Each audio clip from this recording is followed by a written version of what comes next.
Je vous demande de vous lever, je vais lire quelque chose.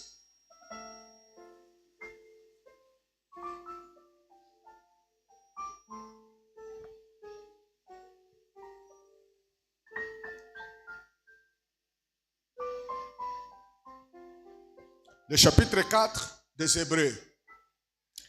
Je vais seulement lire. Craignez donc, tandis que la promesse d'entrer dans son repos subsiste encore. Qu'aucun de vous ne paraisse être venu trop tard. Amen. Vous vous asseoir.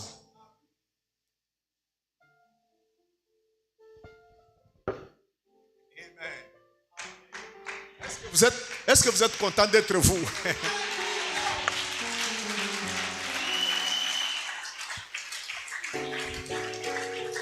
Vous êtes chacun de vous fils ou fille unique de Dieu. Il n'y en a pas deux. Tu es le seul, tu es la seule. Et Dieu compte sur toi. Asseyez-vous. Frère Branham dit que quand il y a quelque chose qui circule parmi les peuples dans l'église ou qui semble un jour être mal comprise ou qui a quelque chose, je ne sais pas, une situation, le pasteur est habilité par Dieu de prendre les Écritures, de venir à la chair et de corriger cette chose. Ce n'est pas la politique. Il ne doit pas le faire avec un passion, ni la vengeance, parce qu'il est supposé être le berger du troupeau. Quand on est berger, on est un bœuf d'attelage. On accepte certains kilos. On supporte certaines situations parce que vous êtes pasteur. Un pasteur, c'est quelqu'un qui est mûr.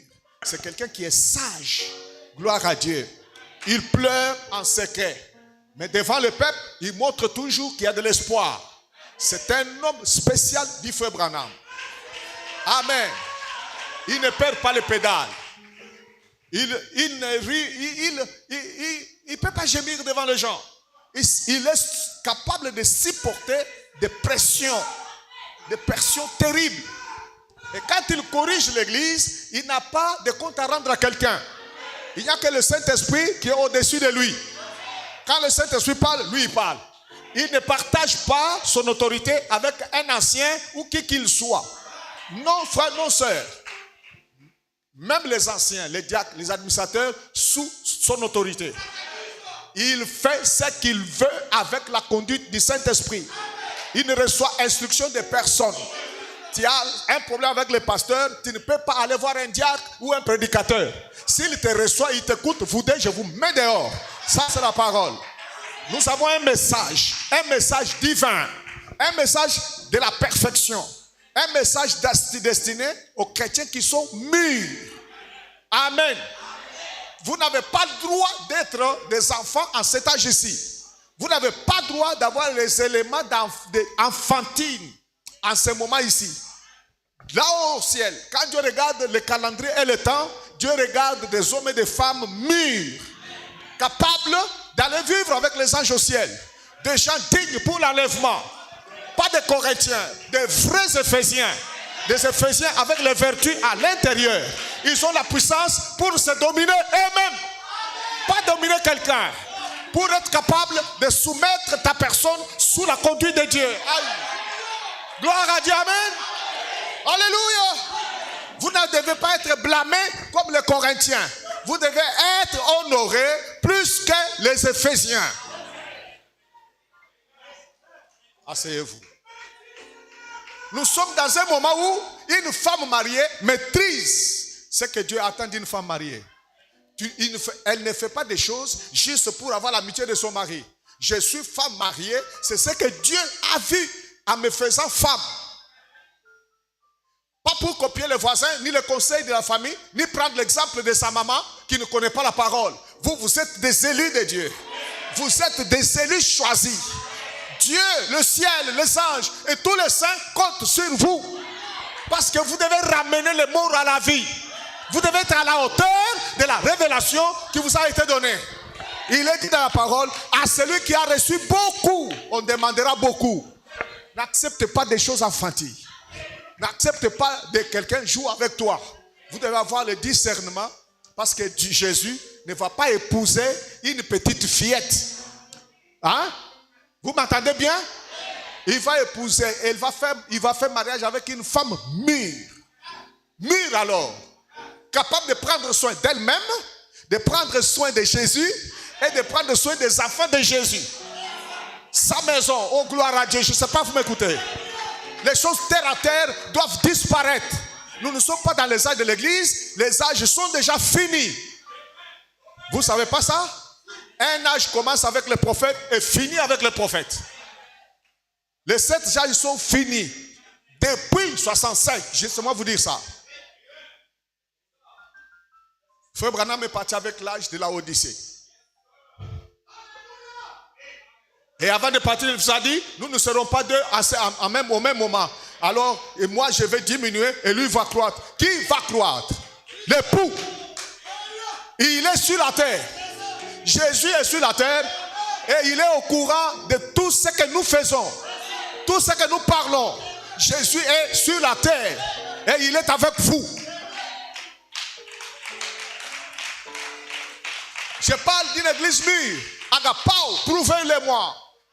Vous êtes le seul dans ce pays qui avait trouvé grâce d'entendre la trompette de votre transformation. Vous êtes agréé par Gabriel. Gabriel, vous, alléluia. Beaucoup ont cru cette inspiration, ils n'ont pas arrivé là où vous avez mis les pieds. Nous sommes maintenant dignes de retourner en Éden, dignes de vivre avec Jésus-Christ dans un nouveau monde. Alors, votre discernement, je ferai votre discernement par les œuvres que vous manifestez, par les attitudes que vous avez. Ça, ce n'est pas le temps des enfants. Où tous, asseyez-vous, tous les enfants ont une certaine caractéristique. Quand un a le ballon, l'autre veut le même ballon. Le troisième veut le même ballon. Ils veulent le même ballon. Ballon même, on peut jouer à plusieurs. Mais un seul jouet, ça, les enfants, dans leurs caractéristiques des enfants, tous veulent se jouer. Ils vont venir, maman, mon jouet. L'autre, maman, mon jouet. Ils tiennent tous les mêmes jouets pour jouer les mêmes jouets au même moment. Ça, c'est les caractéristiques des enfants qui ne sont pas mûrs. Des bébés sur lesquels on ne peut rien compter. Toi, tu ne peux pas compter sur cet enfant-là de l'envoyer retirer l'argent à la banque pendant qu'il dispute encore un jouet avec son petit frère. Tu sais par toi-même que c'est encore un enfant. N'est-ce pas? Mais à l'heure où nous sommes, quand Dieu nous regarde, est-ce qu'il voit en nous? Qui? Quand vous allez dans les conventions, regardez les attitudes. Il y a des choses que vous ne pouvez pas remarquer parmi les gens. Mûr. L'église doit arriver à la maturité avant l'enlèvement. Et vous êtes mûrs par le discernement que vous avez pour conduire votre vie. Frère Branham dit que l'église sera mûre par la parole. Être mûr, c'est être capable de discerner des choses. Ce que tu entends, ce que tu vois, et savoir quoi faire avec ça. Oh, alléluia.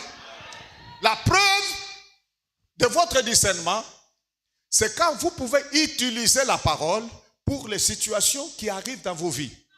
Et ne pas utiliser vos propres moyens, votre discipline, votre éducation, ni votre nature.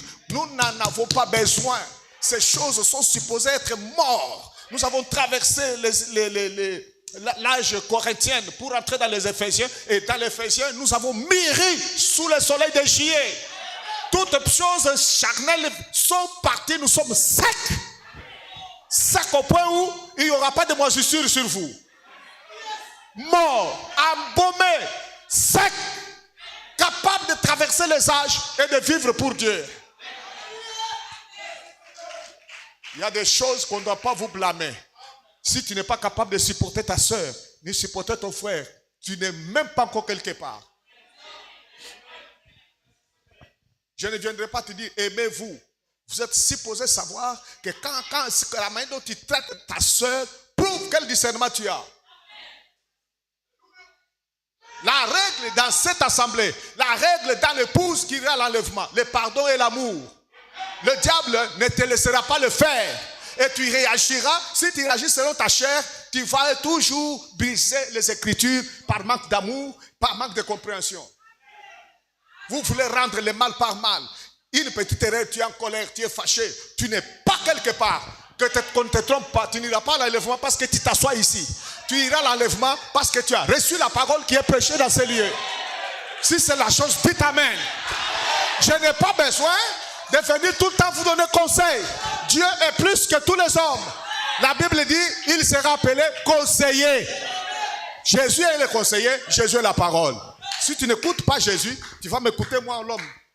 C'est pas possible. Asseyez-vous. Frère Branham dit, la Bible dit, il n'y a que de fous qui marchent avec des souliers pleins de clous, là où les anges ne marchent pas, ne jettent même pas les regards. C'est pas possible. Les anges du ciel qui vivent avec Dieu, qui n'ont jamais péché et été pardonnés un jour. Non. Amen. Il y a des choses dans le royaume de Dieu, ils ne peuvent même pas regarder, ils couvrent leur face pour honorer ces choses-là. C'est tellement glorieux, c'est tellement pur, qu'ils ne peuvent pas jouer avec. Alors comment sera l'église? Et quand dans l'église, il y a des gens qui pensent au mal. Il veut prouver qu'il est hiéré. Dans la gloire de sa chair, de ce qu'il était dans le monde, il veut l'être ici et nous prouver qu'il est quelque chose. Ici, le meilleur à acclamer, c'est celui qui a pu mourir 3 fois. Tu es mort. Sec. Alors, tu as fait quelque chose qui m'étonne. Mais si tu fais recours aux choses que nous avons abandonnées, si tu veux régner par là, tu es fou. Frère, enregistrez-moi sa prédication. Tu es fou, tu es folle. Tu ne seras pas une vraie dame, une vraie sœur en Christ. Tu manques du respect à ton mari. Tu l'insultes, tu insultes ta belle-mère. Tu es faux. Tu t'assois ici, nous sommes dans l'interprétation, nous allons partir. Tu as menti.